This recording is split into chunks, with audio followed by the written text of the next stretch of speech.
Number 1. Outside help is not allowed unless it benefits both characters. Number 2.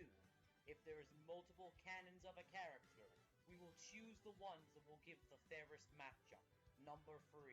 The field or animation does not depict how the fight would go. It is merely for entertainment. Number 4. Non-canon is not allowed for either characters, unless, however, we are using a specific non-canon form of a character. We hope you enjoy the episode.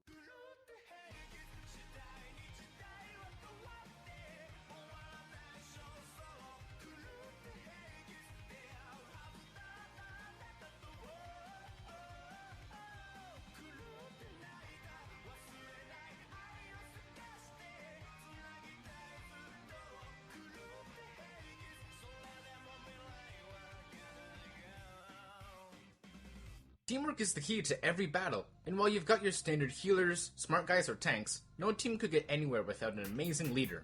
AKA, the one peep there who makes sure everybody else is doing their fucking job. Correct, and these two grounded leaders show how to rock anyone in their way. 30 seconds in and there's already a rock pun. You'll regret this episode, Archer, cause this will be hard. Okay then. Garnet, leader of the Crystal Gems. And Goliath, the leader of the Gargoyles. He's Demon and I'm Archer. And it's our job to analyze both these characters to their fullest to see what would happen when these two fictional characters collide.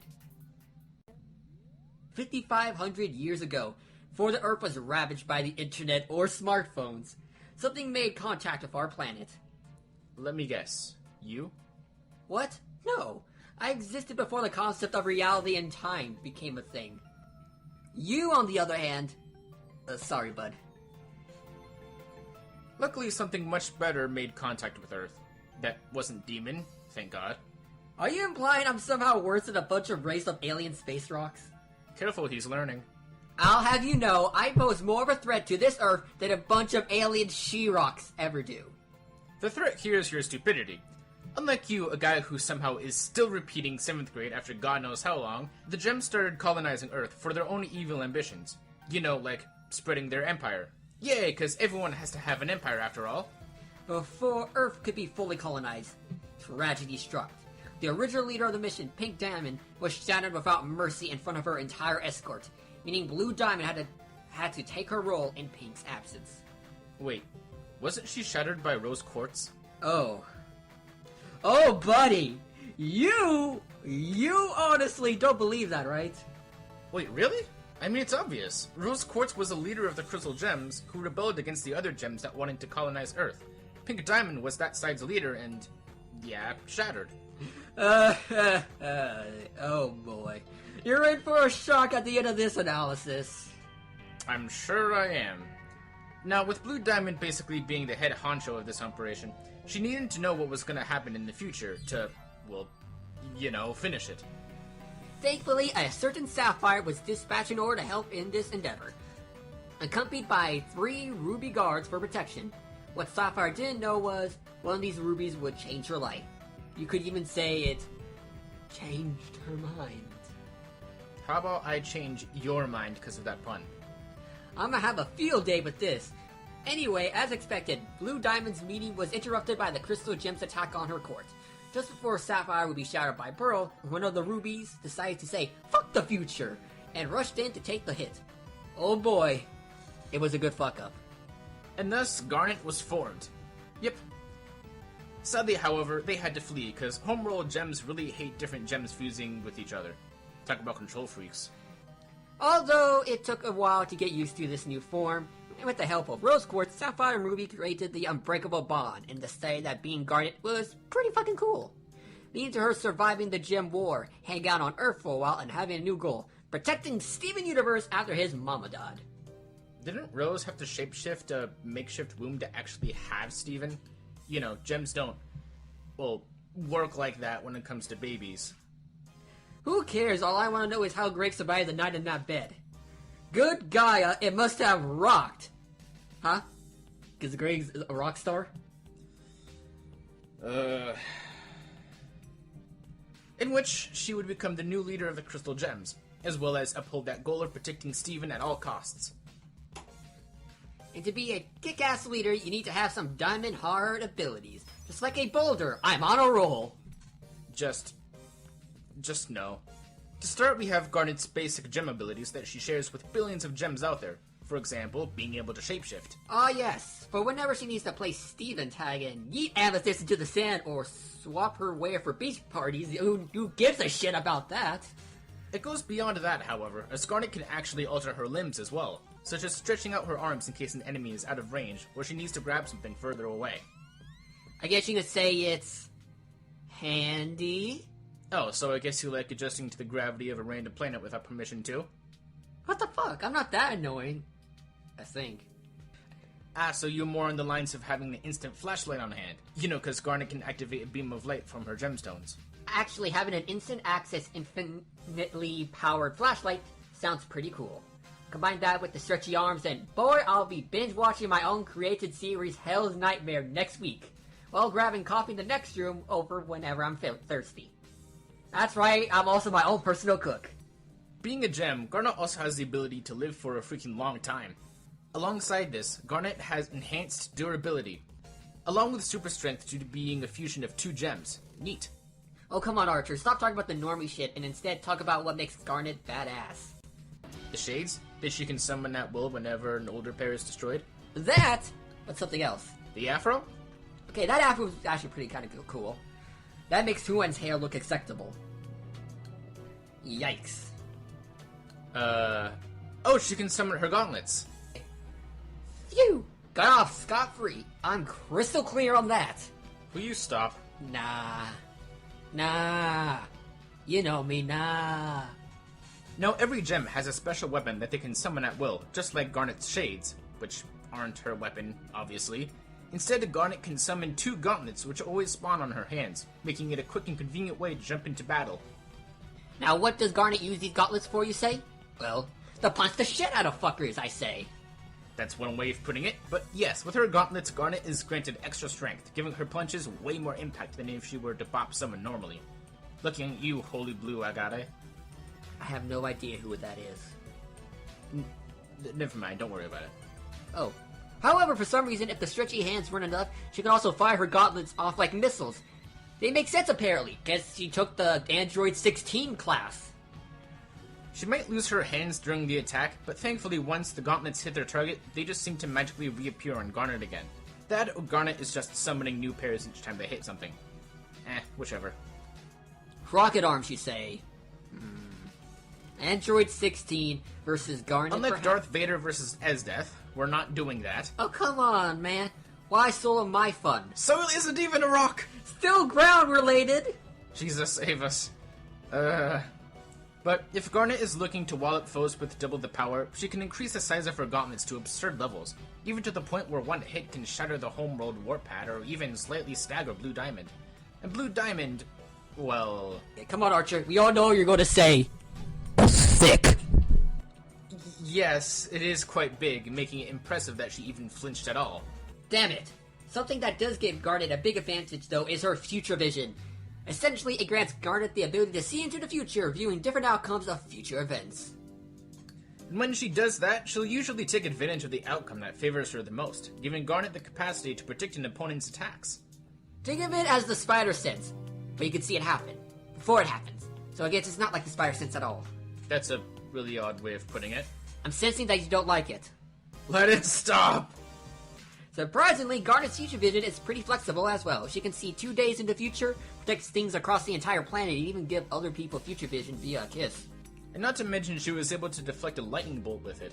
More of that later, Archer. For now... Actually, that does lead us perfectly into Garnet's last ability, Electrokinesis. With it, she basically has the power to, well, control electricity. Nice job, Einstein. It ranges from being able to generate enough electricity to power a car, redirect electrical currents back to the sender just like she did against Peridot, or even launch bursts of electricity powerful enough to poof a corrupt gem. Oh god! What are those abominations? Good Gaia! They're hideous! Oh! Demon, you might need to control yourself because it's time for the feats. Right.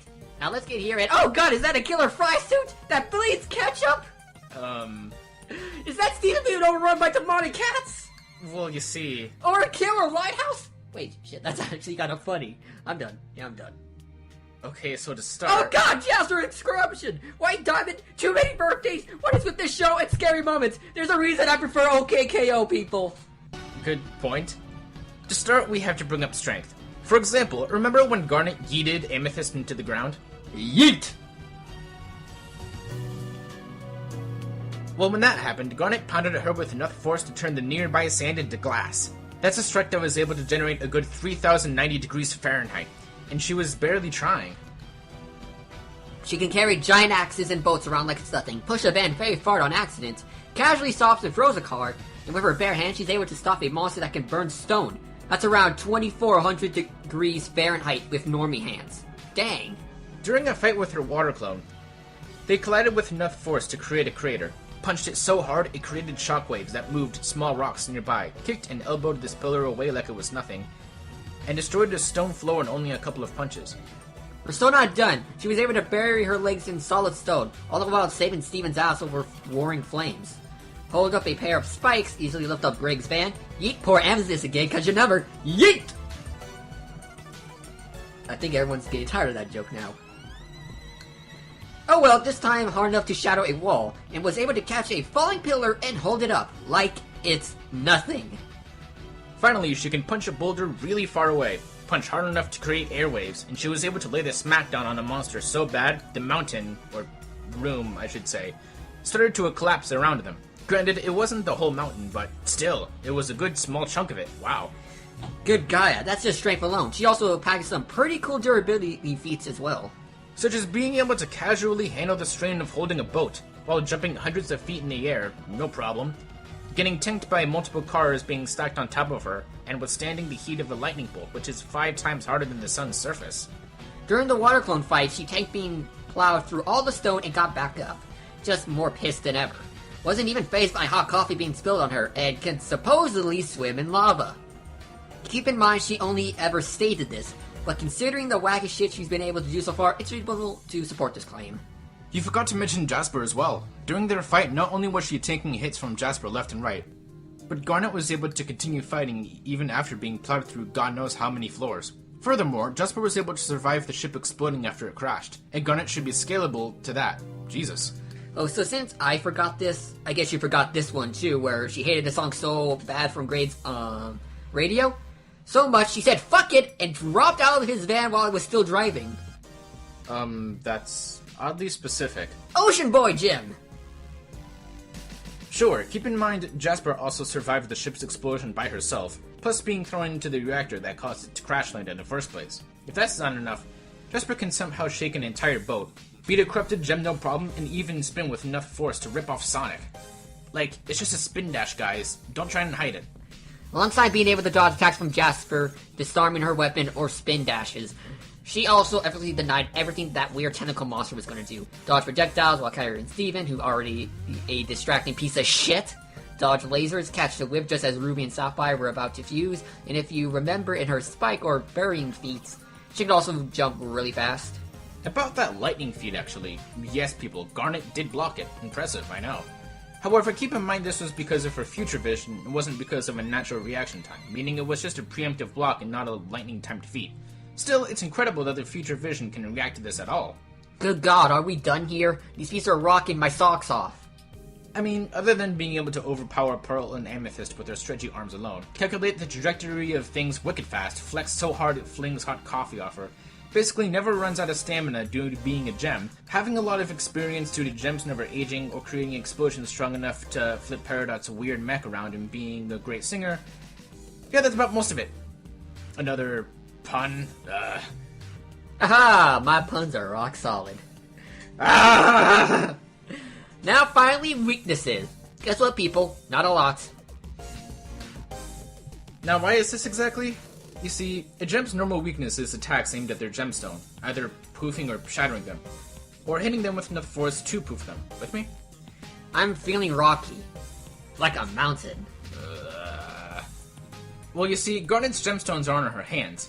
What covers her hands half the time? Her gauntlets. Since those things are impossible to break, it's gonna be real hard to get to those gems. At that point, you just gotta hope you're strong enough to overtax Garnet's durability enough to poof her, or just outright unfuse her.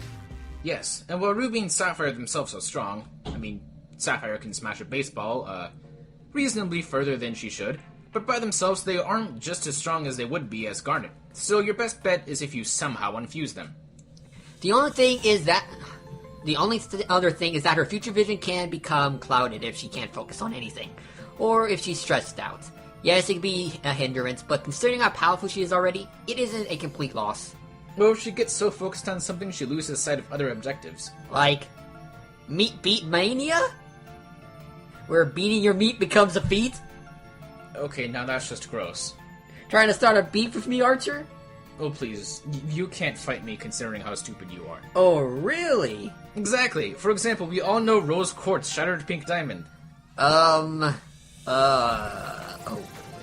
how do I put this exactly? Probably badly. You see, Archer, this might be stupid, but Rose is Pink Diamond. Wait, what?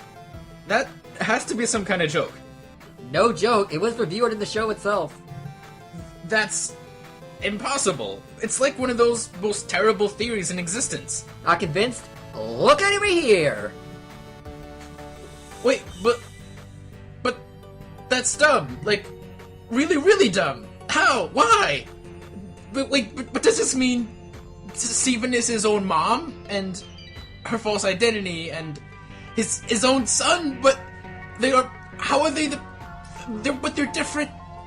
I have many questions. Oh shit, guess it was a real shock to some people. That's what they get for not believing in that theory! To the 2 or 3 people who stood by me, you rock. You made that up. Did you just say something, Archer? I think you just got rocked out.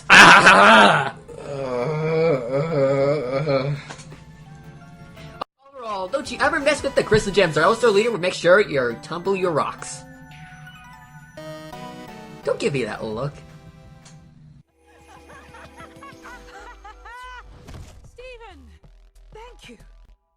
The Gargoyle, a creature fiercer than the night itself. Ancient beings that have been with us for who knows how long. Fiercer than the night? I know they got a bad reputation, but they were originally created to defend castles from evil spirits. I mean, I can see why. The things are scary enough to give any kid nightmares. You must really hate gargoyles. When your ninja clan exclusively fights back against gargoyles every second Tuesday and Saturday, then we can start talking. Wait, you and your Green Arrow crew used to hunt gargoyles? This brings us to the year 994 AD in good old Scotland, where a certain kingdom needed extra help defending themselves from spirits and invaders. That's oddly convenient. Why? Because the kingdom's castle had gargoyles, led by the honcho himself, Goliath. In what was, like, the perfect deal for both parties, Goliath and the kingdom struck up a deal in which the gargoyles would protect them at night, while the humans would protect the gargoyles at day. However, since humans are always the real monsters in almost every situation, good thing I'm a demon and not just a human brain inside a robot's body. No one really please question that. Tension begins to rise, simply because, as you said, Archer, humans don't really like the appearance of gargoyles. Well, until Goliath saved the princess of the castle after certain problems. You mean how one of Goliath's friends betrayed the people and didn't stop a random Viking from destroying a good chunk of his clan, and then the other 5 remaining gargoyles got hit with a 1,000-year curse? Basically that. Well then yeah, most of Goliath's clan was destroyed, and the ones that survived, including himself, were cursed to be stoned for all eternity. In Goliath's case, it was his own choice too. Good riddance, they're now stoned. They deserve it for being so stupid. Sorry to soil your relief, Archer, but the convenience ruins your fun once again. After a 1,000-year time skip, a wealthy businessman named Xanatos. I know, stupid name, sounds like a sex pill or something. Around the castle, the cursed gargoyles were in, and upon hearing the legend, decided that it would look pretty good standing atop the clouds on his own personal building. I'm not joking. Okay, but where does the convenience come in? Oh wait. My semi-perfect Bettyman instincts are saying that it's related to... The legend, Archer. It was said that if the castle they were cursed in ever pierced the clouds, the curse would be broken and the gargoyles would be stepped forth into the real world again. Darn it. Suffice to say, Goliath and his crew were only a little surprised when they woke up in a different time period. Only a little. And what a surprise! Humans are still doing dumb stuff even in the modern day. Never changing, never improving. Dumb stuff leads to crimes. Gargoyles roam the earth now. Crime is bad. Gargoyles help protect against bad things. You can work out the rest. Tacitly his crew in the modern age, Goliath needed the ideal skill kit to show these youngsters how the old school always rules. First puns, then gargoyles, and now awful rhymes. I know, it leaves me stoned. I still hate you. Feelings mutual, buddy. To start, gargoyles themselves are pretty beastly in terms of stats. They're packing super strength, super speed, incredible durability due to their biology. No wonder they were crazy to hunt. Curious, how many did you kill? Let's say around 3 each day. I was in the clan for 42,069 years. That's made up. Well, 126,024, roughly. Like, not even rough. You gargoyle and hating piece of shit. No wonder you wanted me to take my gargoyles off my castle. Look, I'm a simple man. I see gargoyle, I kill gargoyle. Can you blame me? Yes! Well, too bad. I mean, they aren't doing much nowadays. They age at half the rate of humans, so things must get boring for them. Oh, that's your reason. You might as well say they need to breathe air, too. They can get jet lag for some reason. You liar. You said yourself that you can't turn me green again. I make stuff up all the time! Your words hurt me. Fine, want me to say something positive? How about their wings? While they can't use them to actually fly, they can use them to glide around in the air, make surprise attacks, or just be used for general transportation when in places such as New York. Good. Plus, gargoyles like Goliath are packing a decent healing factor as well, being able to heal small wounds from swords or even lasers. I only say decent because it's nowhere as crazy as Deadpool. It's just enough to classify as better than humans. So pretty nifty to have. Being a gargoyle, his senses are 10 times better than humans, making it easier for him to get the jump on an enemy, while also making it hell for the actual enemy. Yikers. Another benefit is also being immune to the cold and heat. Guess we won't be able to experience what a nice day at the beach is. Then again, he can't either, because being out in the day is bad, so more of that later. But two of Goliath's biggest assets are his genius intellect and... I mean, look at those hands. Those aren't hands, they're claws through and through. His claws are self-explanatory. They rip through shit. They can kill shit. They help him defend himself from shit. They're cool ass shit. Probably helps him with actually shit. I don't know, because at some point, you're fucked if you find yourself at the end of his claws. You shit. What makes it even scarier is that intellect. Goliath isn't the leader for nothing. He's pretty freaking smart. Whether it's leading his crew in the new age, coming up with plans to foil the enemy, or just outsmarting them in the middle of the fight, Goliath will always be there to counter any idea you throw at him. All the while creating a terrifying blend of brains and brawn. A deadly combination which I wouldn't want to face any day of the week. Brains and brawn? Huh, that means I can fight you and escape. You? Brains? Oh boy, you know how to tell a good joke, Archer. Guess I won't be leaving here anytime soon then. What was that? I was just mentioning how gargoyles get their insane durability due to their bodies being almost stone-like in nature. That should cover over everything except... oh boy. The Eye of Odin. What's so dangerous about the Eye of Odin? You see, Archer, this weapon is kind of shaky. Instead, he gains almost godlike powers. He's able to create blizzards, fissures, a magical spear, shoot lightning, fight during the day, pretty much fly freely, has enhanced everything, including strength and ability to fight Odin himself. Wow, that sounds awesome. Why doesn't he use it more often? That's where the shakiness comes in. Using the eye for prolonged periods of time takes a toll on the user's mental state. It was causing Goliath to go insane, and before it was too late, he had to literally tear the eye off him in order to quell its power. Not wanting anyone else to suffer the same, he gave the eye back to Odin, so that way no one else can use it. I can see why he would give it up. But will he be able to use it for the actual fight? Unfortunately, no. The Eye of Odin was more of a one-time thing, and isn't considered part of Goliath's kit since, he had to give it up. That means you don't have it no more. This makes it unfair on Garnet, as she doesn't really have anything to counter the Eye of Odin, since she doesn't have anything on that caliber. Even if he did that, that would require prep time, as Goliath would need to actually get the Eye from Odin himself. And you know the rules of FCC, Archer. No prep time unless it benefits both characters. That would mean Garnet could also get something like a fully grown cluster. Yeah, better keep it simple without giving both combatants something outrageous which favors the outcome to one side. I hope people can understand our reasoning. Even still, without the Eye of Odin, Goliath is still a... beast? Screw you. Ha! Yep, it's time for feats, everyone, and oh boy, you thought Garnet's was bad enough? Just you wait. Starting out with strength. Phew. He kicked a guy called Wolf, he's equal to Goliath, away, threw a werewolf so hard they dented a garage door, threw threw Fang and Claw off of him, both of them being able to rip up containers and wrestle peeps like Thylong, slammed Wolf and another peep called Fox through a brick wall, threw a solid rock gargoyle, fought off numerous assailants even after being tranked, tossed a steel beam, threw a piston through a wall, did the same thing to a bulldozer plow, again for junkyard cards, and could still somehow lift Coldstone while gliding. Sheesh. And they keep on coming.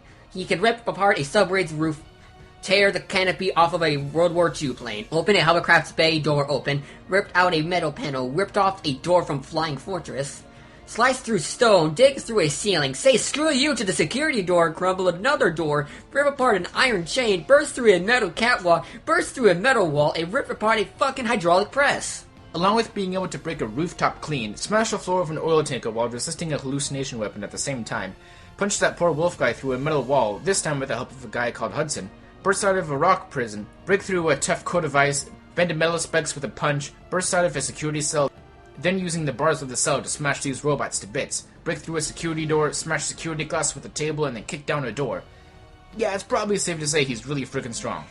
Thankfully, all that strength is backed up by Goliath's durability. For example, he survived being hit by an AA gun, shot by a World War II plane, and being hit by Dingo's concussion blast. And that guy sure loves using those things. He tanked getting shot by robot beams, strong enough to destroy other robots, somehow survived being shot by Coldstone's laser weapon, and crashing into a lamppost so hard it bent in half. Survived being shot by Xanatos' laser weapon and Thylong's laser gun, tanked an oil fire explosion, a nearby bazooka explosion, stepping on a landmine being thrown off a building and a grenade exploding in his face. He survived being bounced off multiple rocks during freefall, slammed by a wolf a dozen floors upwards, crashing into the ground after being shot in the wings, being squeezed by a golem who is so strong he can stop hover jets from taking off, and casually throws cars. He survived being hit with engine blocks, being thrown into a pipe hard enough to dent it. He was thrown into a car, into a street light, thrown into a bus by Coldstone, slapped by Proteus who can punch through armored robots, being sent flying from a punch by, hey, Wolf again, being tackled into a brick wall, slammed through a wall, taking a solid punch from Hunter's mech which could launch Hudson across a cathedral, and shook off being hit by a car bumper from Wolf. He really must not like that Wolf guy. I think I know how to relate.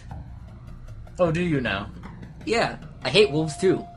Oh, that's what you... I thought you... Oh, okay, yeah. What are you talking about? Don't worry about it. Just go on, please.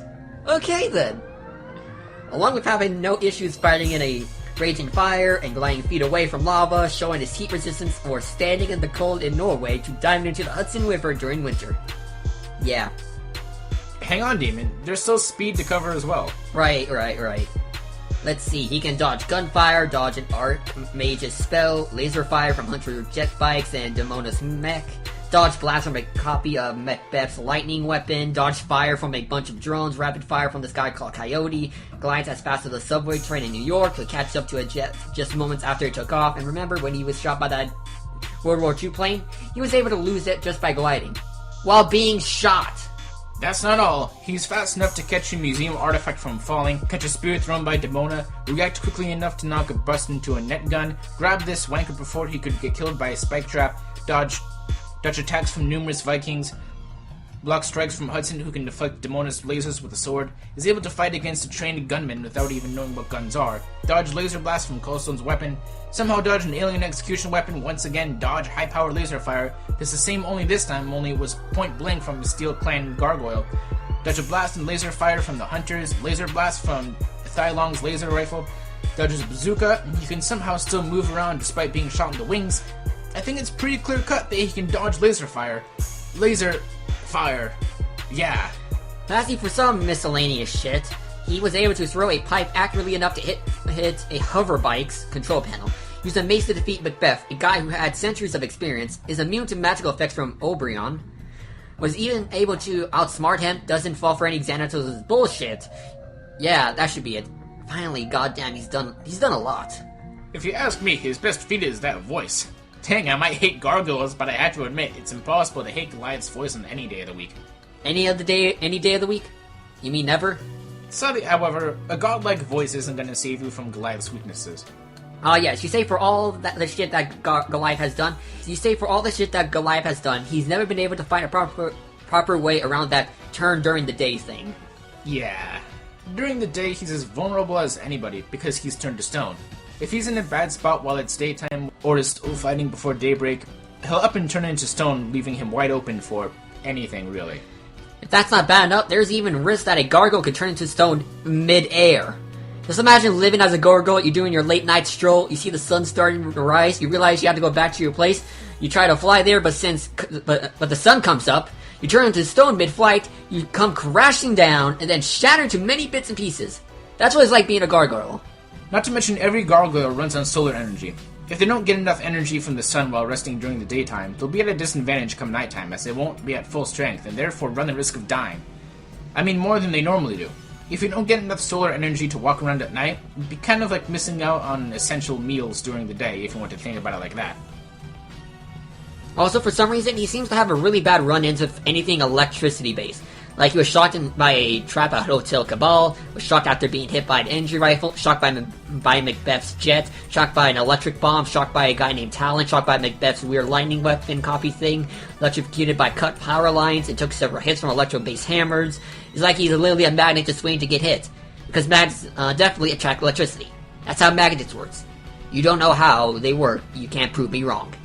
While he might have a profound weakness to electricity, it really only surfaces as a hindrance. I mean, he survived being shot by an AA gun, remember? I mean, sure, an electric shock isn't gonna do much to beat that. But despite all this, Goliath is still one tough son of a bitch, who's ready to teach New York that gargoyles are back and mean bismuth. You stole that pun from Steven Universe. Gargoyles is early day Steven Universe, therefore it counts. Touche, demon, touche. Wine. He roars!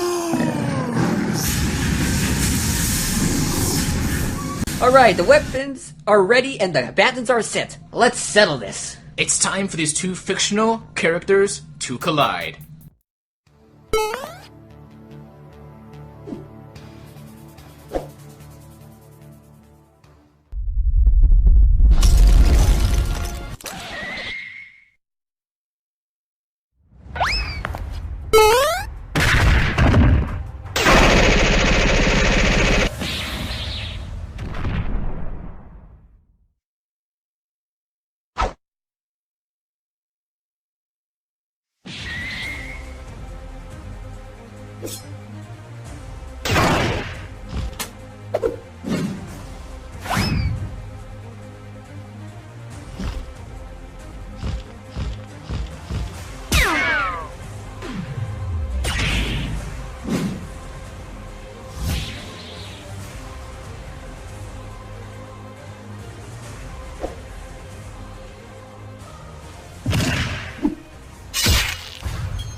Take that, you nasty gargoyle! You all deserve the same fate!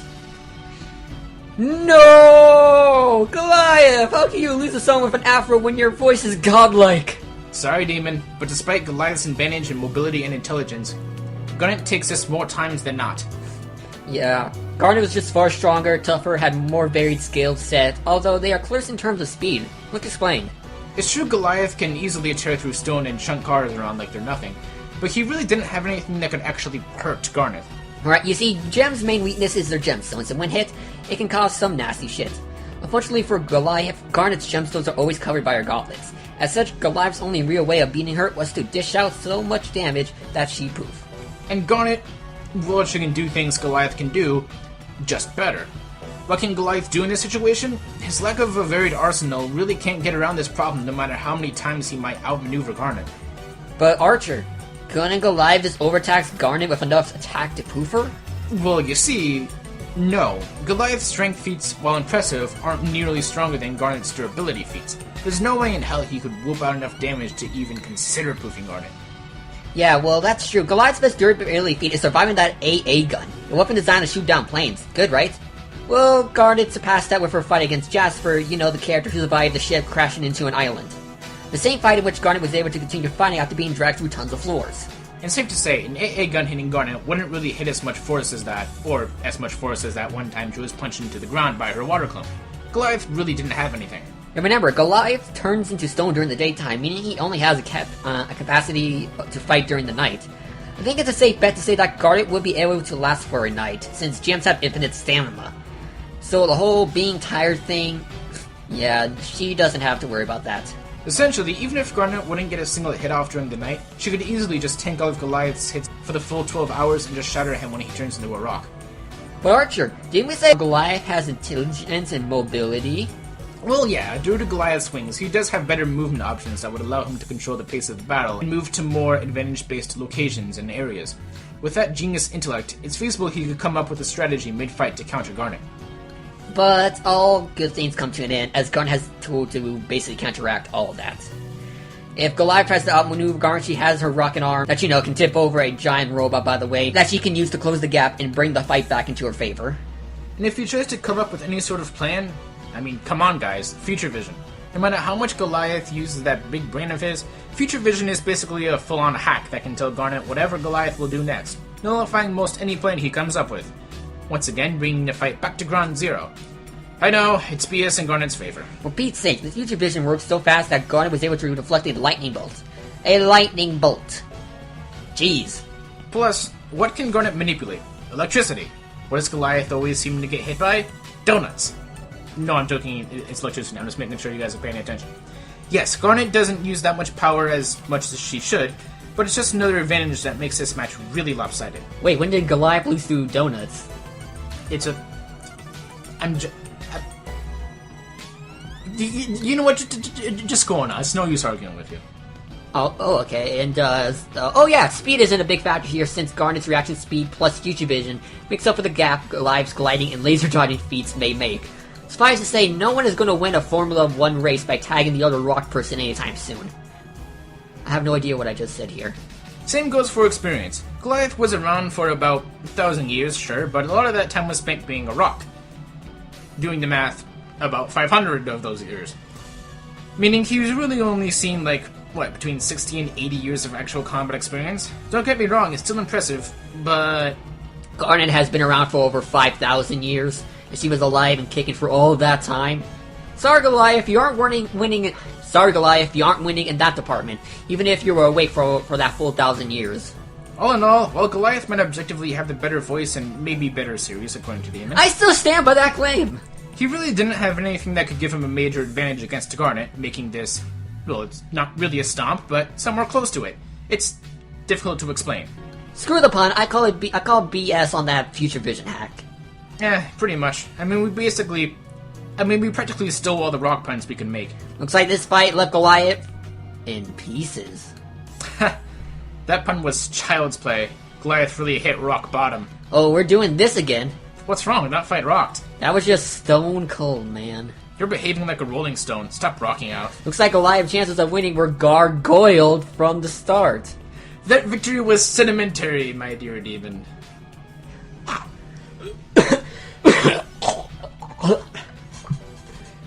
I win this time.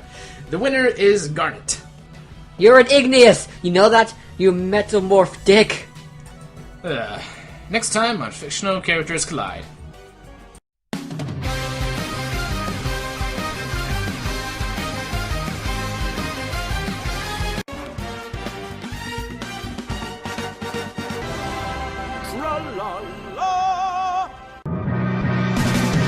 Are you worried about impending doom? Those evil villains got you filled with gloom. But don't you fear, there's a hero in the sky, the sky, the sky. It's not a bird and it's not a plane.